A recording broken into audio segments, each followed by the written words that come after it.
Well, good morning, everybody. Thank you for joining us. This is our third session just before lunch, so I hope you're all hungry for some knowledge.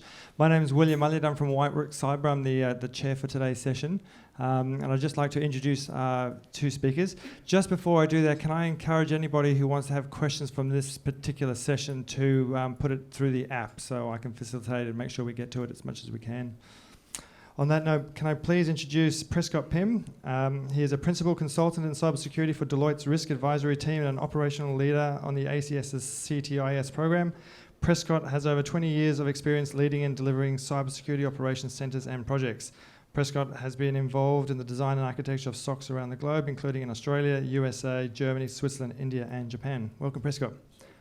And we have Darryl Shields. Darryl is the Technical Director of the Cyber Threat Intelligence Sharing Service, CTIS, run by the Australian Cybersecurity Centre.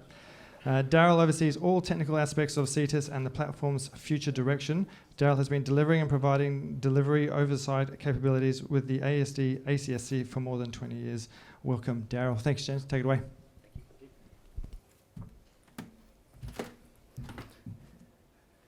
There you go. Welcome everyone. Hopefully you can hear me okay, and good morning. Myself and Prescott will be presenting today. You'll notice from the slides there's both ACSC and Deloitte logos on those slides. Back in 2021, ACSC went to market for a capability delivery partner, and Deloitte was the partner that was selected from that process. So that's why we have the two. So what is our CTIS platform, threat intelligence sharing? The part in green there is what we're aiming for. So enhance our threat sharing platform to share intelligence about malicious cyber activity with government and industry partners at machine speed to support better identification and response of cyber threats and improve the resilience of Australia's digital economy. So it's the government sharing what we know in terms of federal government with local and state governments along with industry, and encouraging them to share threats back with us so that as a community we get greater visibility of the threats that we're all facing, and just trying to build that community behind that. So as we go through, we'll see a little bit more about that. But first part there is it's Australian organisations, so we're not making this global. This is Australian. It's unique to Australia. We do not offer feeds from other sources through CTIS. These are our intelligence collected by us in Australia to Australian partners. An obvious question sometimes from that is, what if I'm an international company and I would like to share with CTIS? And the answer to that question is the first sharing has to occur on Australian soil. After that, within your own organisation, you can share internationally. So if you've got SOCs, for example, in other countries, you can share the threat intel that we've shared with you onto them. We went into production in 2021. We'll see a little bit later, we made a big update in 2022, and partners have really ramped up in terms of how many we've onboarded since then. And for us, it's really about all the bi-directional sharing with partners that we're about and that community. The tech itself is not anything special. It's really the ease of which we can share that CTI. So we have two types of partners. One is a consuming partner, and that means you take our intelligence and don't offer anything back. And we have a contributing partner that take our feeds and then offer something back in return. We obviously encourage everyone to be a contributing partner, because as the community grows, the more threat intel we get in there, the better. How it works in terms of sharing is that we receive your threat intel that identifies who you are.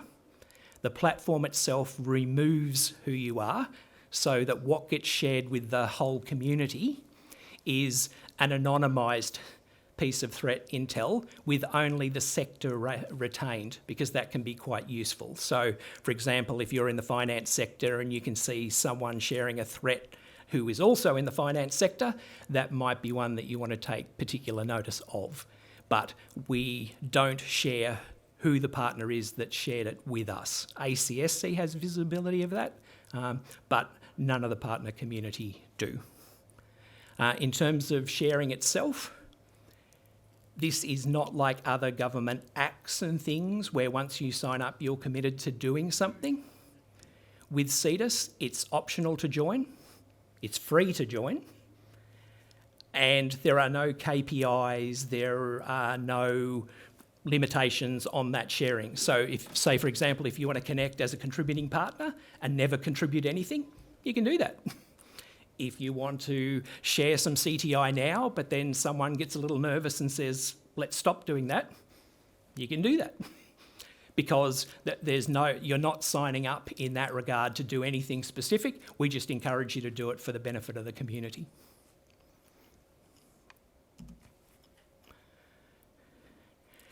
So a very nice little graphic here. I think that's playing with all the little arrows and things, but basically it's just saying that you contribute CTI in. It comes into CTIS where we validate with our own threat analysts in a TI team, and we then do the validation, do some value adds, and then share back out with the community.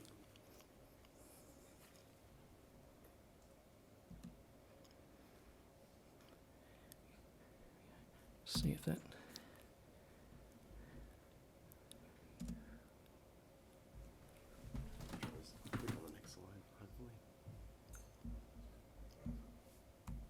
There we go.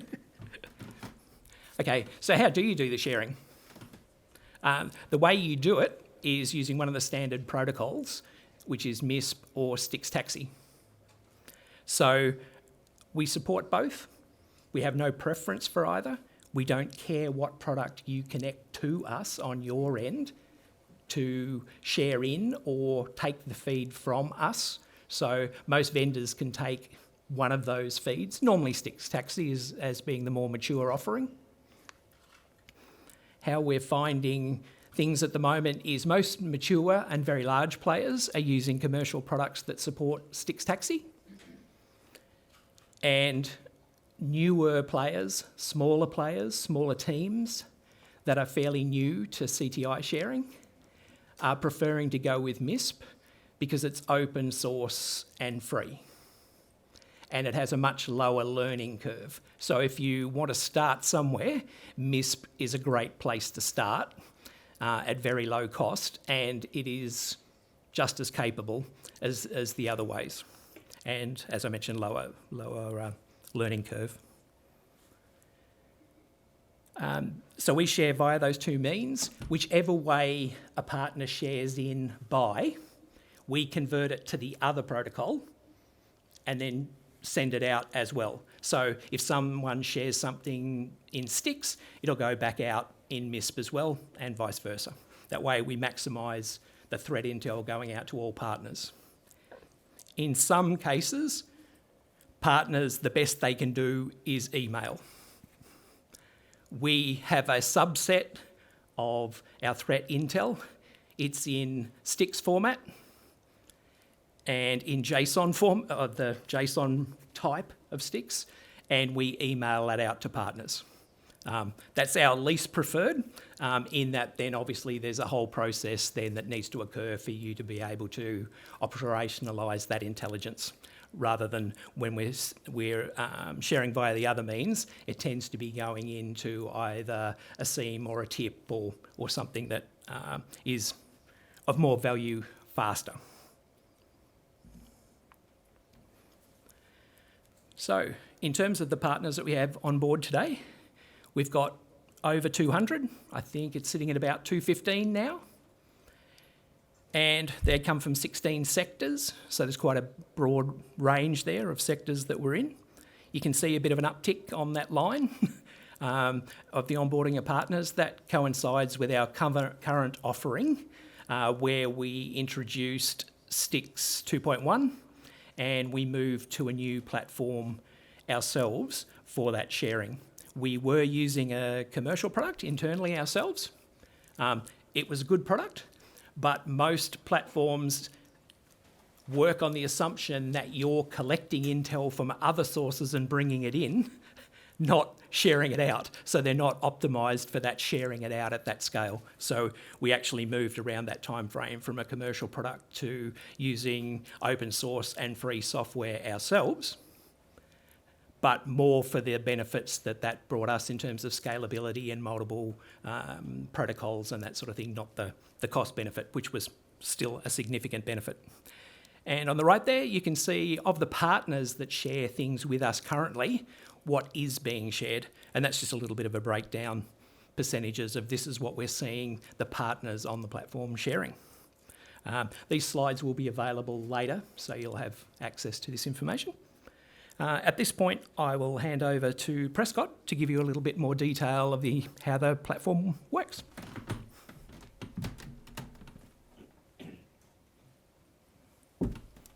Great, thank you, Darryl. And I might just start with a bit of audience participation. Who's heard of CTIS before? Raise your hands. Oh, that's great. Who's currently using CTIS? I see a few in the room that do. So thank you for coming to listen in. Excuse my voice, I'm a bit croaky this morning.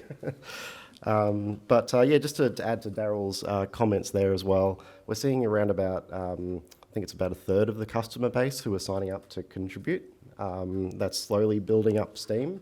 I think the week before last we had 5 different organisations share in. So we are actively seeing a lot of this sharing happening in the community. I think something we also usually say at these things is I think ACSC is not supposed to be the central hub of everything. We're really trying to build that around the community, and ACSC is just another partner feeding intel into this service as well.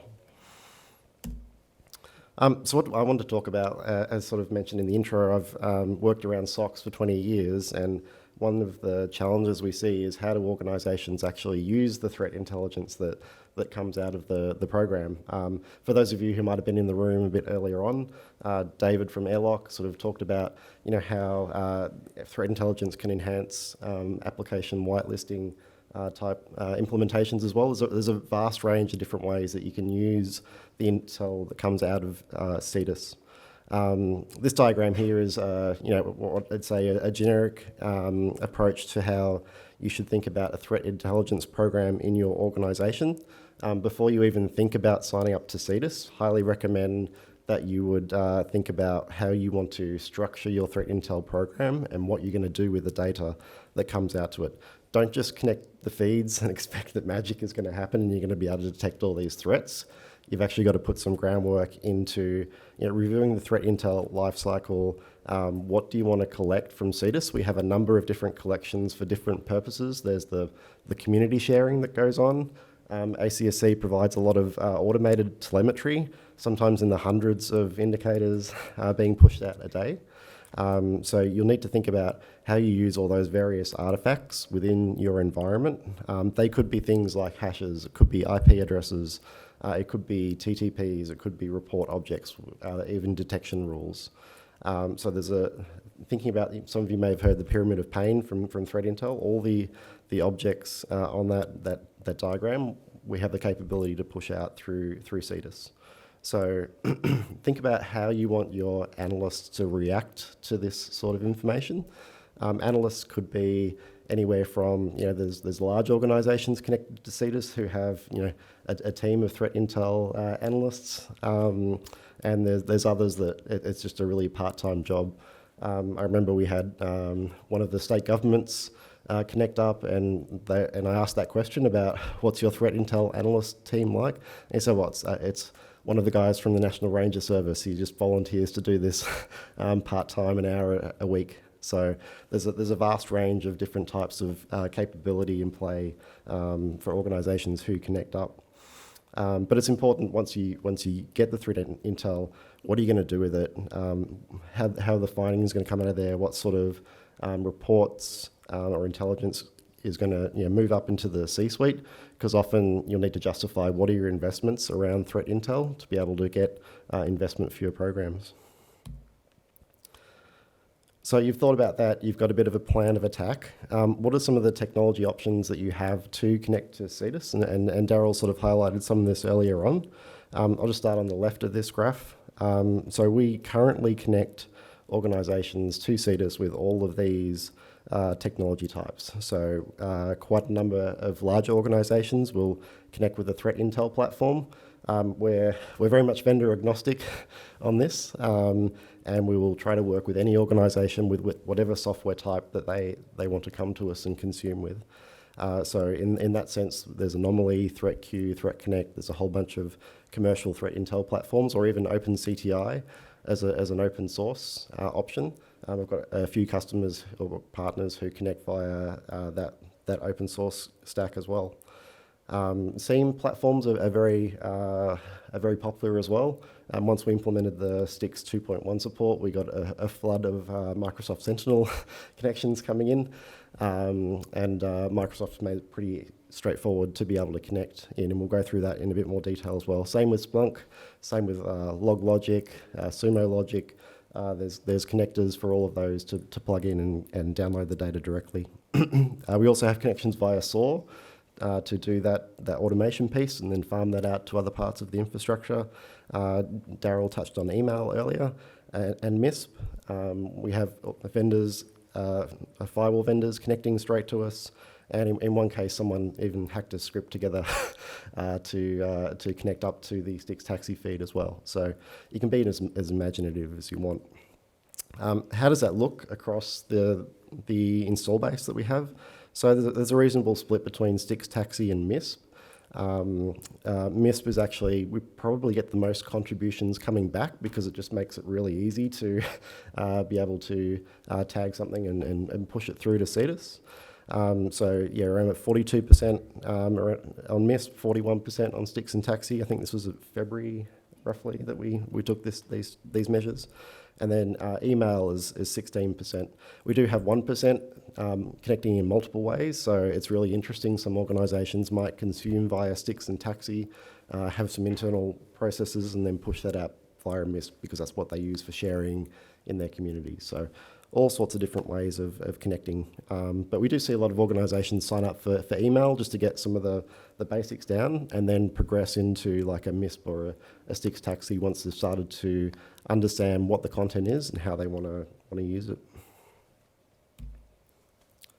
So we talked a little bit about MISP. Who's heard of MISP before coming in here? Quite a lot. Okay, I'll go easy on this slide. Yeah, it's an open source threat intel sharing platform developed for the community by the Luxembourg CERT agency. So it makes it really easy to retrieve indicators from many sources, and that's something that organisations are challenged with. How do I get all the right intel sources and bring them together?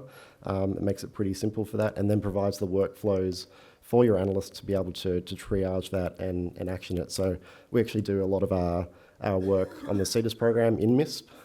So our threat intel analysts have those workflows to analyse what's being submitted by partners and by ACSC, and then push that out to the community. And then obviously you can connect it into all your different downstream tools like SIEM engines, for instance. So what does it look like configuring MISP for CTIS? So just wanted to step through a couple of quick screenshots to show that it's actually pretty straightforward to do this.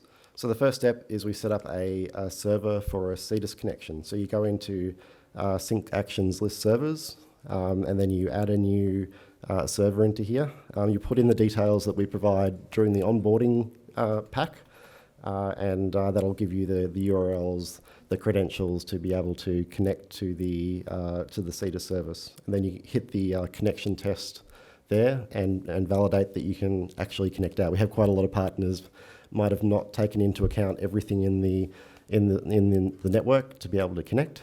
So just make sure that you're perhaps whitelisting your MISP server to go out over HTTPS. Sometimes SSL inspection can break MISP connections as well. So just a few things to take into account there. And then you can configure to pull down the feeds. So we use MISP feeds for consuming of data. There's a really specific reason around that. MISP does have an API sync as well, but what we've found through testing is that it allows organisations to be able to get data before we can anonymise. And obviously, that's, as Darryl mentioned, that's a key tenet of what we're doing. So we use the MISP feeds as the consumption mechanism, where everything is overstamped and you won't be able to see the source apart from any tagging that may have been done. So what you do again, you go into sync actions, list feeds here, add a feed, and our technical team will walk through this with you. Typically we would do this over a phone call just to make sure and validate that you're comfortable with the information to connect, and it can happen during that session. So you'd go in there. MISP has sharing circles, so you want to make sure that you set up a specific sharing circle with us, and then work out which internal organisation sharing circles that you want to have as well. And then we add CTIS as a remote org to share threat intel. So you go into the list organisations, add CTIS, you'll have our UUID, and then you add a sharing group for CTIS, and then that enables you to push back the information to the CTIS program. So it's really that simple. What you can do is then add some publishing rules to say, look, I'm only going to publish this if it has a specific tag on my side, so that I can be sure that I'm only really publishing out CTI that I want to get to CTIS. We do see sometimes some accidental oversharing of information, so just make sure that if you're connected for publishing, that you put some rules in place to prevent that from happening. So that's MISP in general, how to connect. So let's talk through a little bit of sticks and taxi and what that looks like. So I've got two examples here on how you might connect with the SIEM platform. So on the left, we've got Splunk ES configuration. So we've got quite a number of partners who will consume straight into their Splunk platform, or you could put a MISP in the middle, download it into your MISP, and then out to Splunk. So to do this, it's a little bit clunky, but we're working with Splunk on enhancing that. You're going to configure threat intelligence management and add an Intel doc. Fill out all the details that we'll provide you around the connectivity, and then submit that. It will have been created. You then need to verify that you can see the threat intel coming in. So you do that in security intel, threat intelligence, threat artifacts, and then you can start to see, for instance, here we've got an IP address coming in that you validated has come down from CTIS. In Microsoft Sentinel, which uses Taxi 2.1, it's also pretty straightforward. So you go into your data connectors, into Threat Intelligence Taxi, and then you can go and there's 6 fields to fill in. Plug in the data that we give you with each particular feed that you would like to consume from CTIS, and then add that. And then go into the threat intelligence blade, and straight away you can see the intel that's coming in.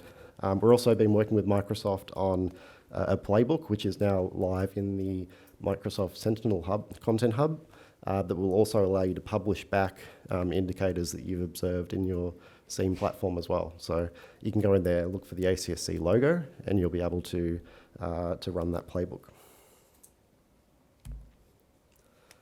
So what does threat intel look like in a tip?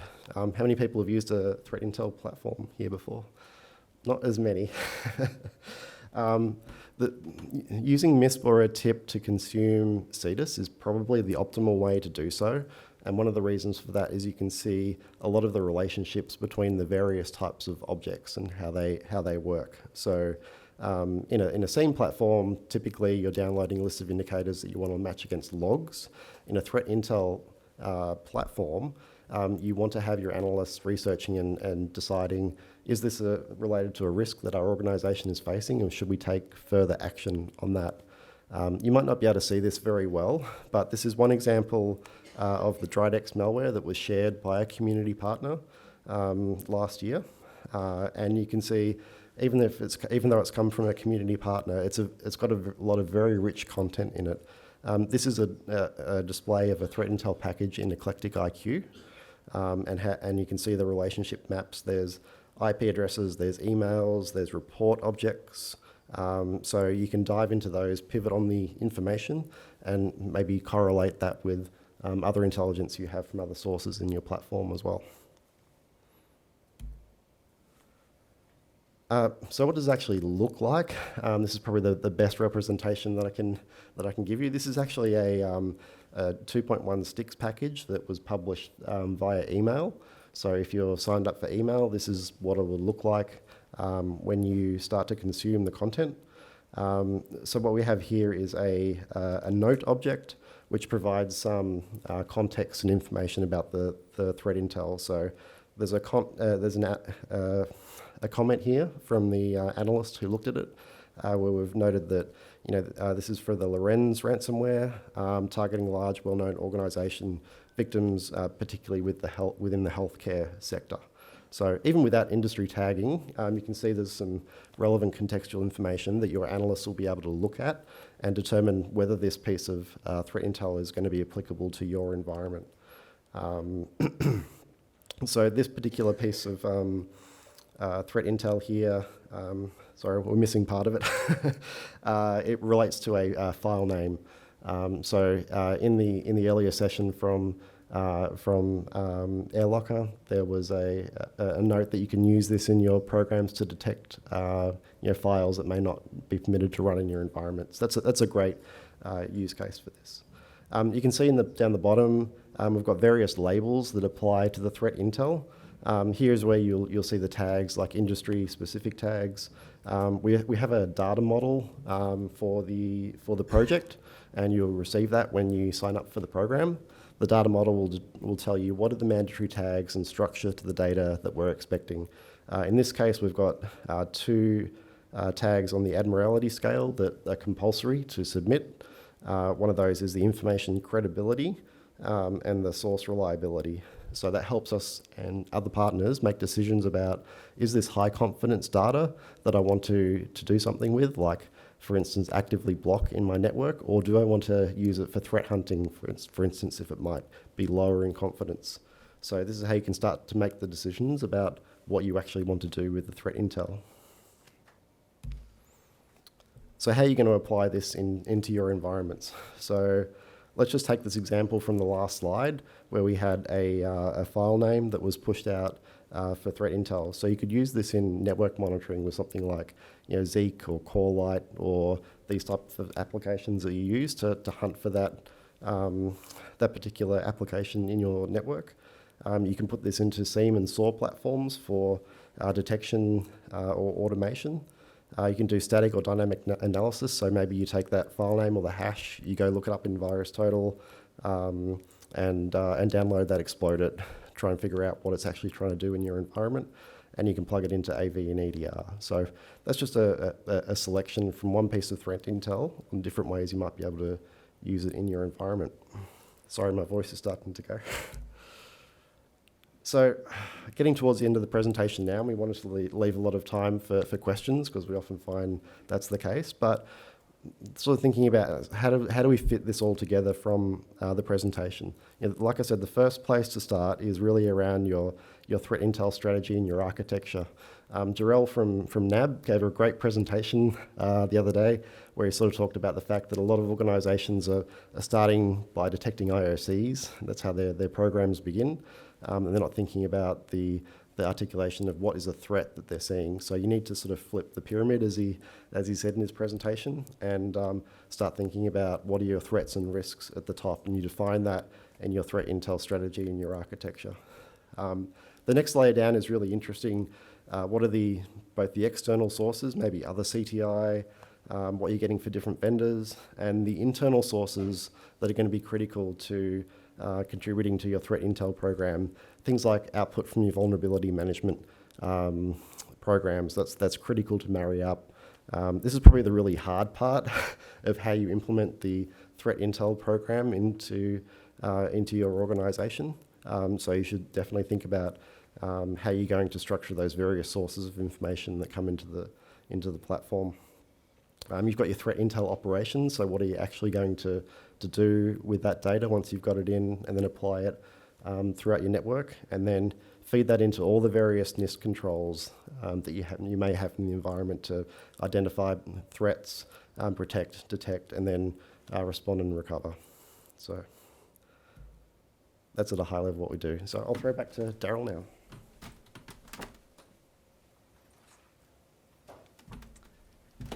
Okay, so you're all excited. You'd like to sign up. How do you do that? By one of the means on the screen. The best way is to go via the website and look for the partnership program. To onboard to consume the CTIS service, you must be a network partner. We have 3 partner types. There's like a home personal type, a business, and a network. The first 2 types, alerts are sent to you when significant cyber things happen, but it's email alerts. If you're a network partner, you then qualify for the services that ACSC offers, including CTIS. So network partner on the website is the one you want to sign up for. Is that a big bureaucratic process that takes forever and all that sort of thing is a common question. And the answer is no, it's not. And the general sort of turnaround there can be about a week. So it's not onerous at all. Once you're a network partner, you can then say, I would like to consume CTIS. And we do an onboarding with you and give you an onboarding pack where we go through everything that you'll need to know. The first thing to note in that pack is there's some terms and conditions that you sign up to. They're not onerous, they're not big, they're not particularly complicated, but it's legal. So what we find at that point is how quickly an organisation onboards to CTIS quite often is determined by how long it takes the legal department to return the signed terms and conditions. So I think our quickest onboarding was about 4 hours. Our longest is currently, I think, 8 months, and we're still waiting on the legal terms and conditions. So it's not the delay at our end. But just to give you a heads up, that's quite often where things stall. So plan for that if that's what you're doing. The community is really where things are at for the seated offering. As Prescott mentioned before, one of the early bits of feedback from industry was, why does ACSC think it's the centre of the universe? With the hub and spoke model, we think it should be a CTIS community is the hub and ACSC is a spoke feeding in. Obviously a very important one and also funding CTIS, but from a conceptual model, the community is where the value is. And that's what we're finding, and we're finding that partners want to even help one another, where recently we were onboarding someone for Open CTI, and it's a little bit tricky, and they were having trouble doing that.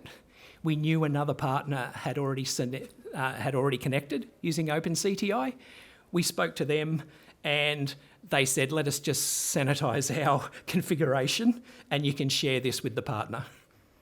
And that's exactly what we did. We just sent them the configuration, sanitised from the other partner, they put their details in, and they were onboarded. But that's the type of thing within the community that the benefit isn't just the CTI, it's having access to the other people in the community who genuinely want to help each other. And that's what we're finding in our meetings now that we have every couple of months with our contributing partners, that there's a greater desire to work out ways where the community itself can leverage value from other members of the community, not just ACSC. Gents, thank you so much. We've got 5 minutes for questions, and we've got actually quite a few that's come through. So Sure. If you don't mind, I'm going to fire away. First one is, as a federal government agency, can my third-party SIEM provider consume CTIS on our behalf? Yes. Just to expand a little bit on that, we originally envisioned that we would have one partner type, and that was just us to an organisation.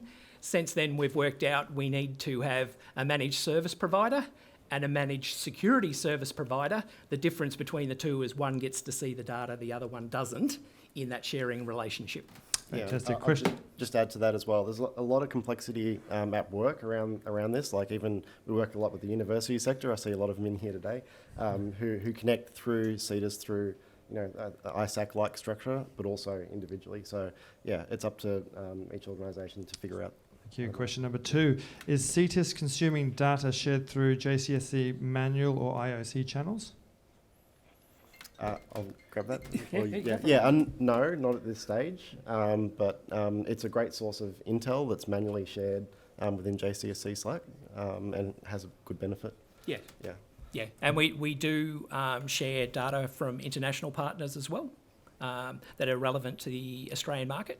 That is brought in by ACSC into the CTIS platform. So that's another source, but we're very much aimed at high value, low volume. We are not trying to blast a lot of CTIs that aren't of high value out to you. Excellent. Does membership to the partner program give us access to CTIS? As long as it's a network partner, yes. There's it's just sign up for the network partner. Once you're a network partner, you request access to CTIS, sign the T's and C's, we onboard you, job done. Last question. Why NIST controls as opposed to ISM controls? Yeah, that's a great question. And something we probably should have mentioned as well is that everything pushed out of CTIS is just official level information. There's nothing higher than that. So it can be consumed by any organisation, no special handling required. As Darryl mentioned, we have a lot of organisations in federal government who already have to comply with ISM controls. We just use NIST as an example of frameworks that you might want to think about how you integrate with. Yeah, and just in terms of the visibility of what we share with the TLP markings, the TLP amber normally means that it's shared within an organisation. We classify the community to be that organisation. So anything TLP amber is shared with the community. Anything above that is not shared. Gentlemen, thank you very, very much. As a token of our appreciation and AusCERT, we'd like to give you a very valuable limited edition Back to the Future Monopoly. Thank you to the audience. That concludes our session. Big round of applause. Yep. The gents have just said they will be at their booths for any questions that we didn't get through today. So thank you very much, everyone. Lunch is served.